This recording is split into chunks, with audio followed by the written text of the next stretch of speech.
আসসালামু আলাইকুম। আজকে এক ভাইয়ের খামারে আসছিলাম, মন্নার আর লোকমান ভাই। তো ওনার খামারে আসছে মূলত উনি ওই যে ফকারগুলা লাগাইছে এগুলা দেখতে আসছে। তো এখন কালকে প্রথম চালু করছে, তো খামারের লোকে বলতেছে যে চালু মানে কিছুক্ষণ চালু করার কারণে কালকে রাত থেকে মুরগি মানে খ্যাঁস খ্যাঁস আওয়াজ দিতেছে, ঠান্ডার একটু সমস্যা দেখা দিতেছে।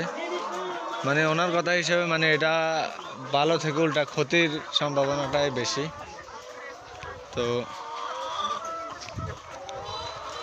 এখানে মানে 17-18শোর মতো মুরগি আছে।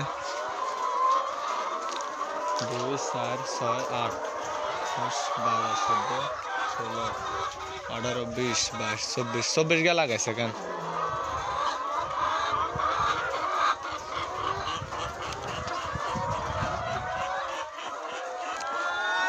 ফগারের থেকে চালে জন নয় ভালো। আমরা ফগারও অর্ডার দিছি, কিন্তু এখন এখানে দেখতে আসছি যে এটা সুবিধা অসুবিধাটা আসলে এটা স্বাভাবিকভাবে অসুবিধা হবে, কারণ মুরগি যখন নিঃশ্বাস নেবে এই কুয়াশাটা কিন্তু নাকের মধ্যে ঢুকবে।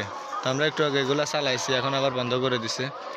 তো নাকের মধ্যে ঢুকে এটা ঘর ঠান্ডা হবে ঠিক, কিন্তু মুরগির সমস্যা হয়ে যাবে, মুরগি অসুস্থ হয়ে যাবে, সর্দি ধরে যাবে। তো এক্ষেত্রে আমার মতে সালের মধ্যে জন্ম দেওয়াটাই বেটার।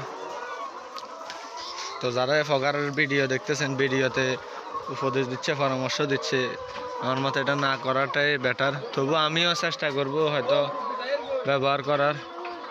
তো সবাই ভালো থাকেন। সালাম।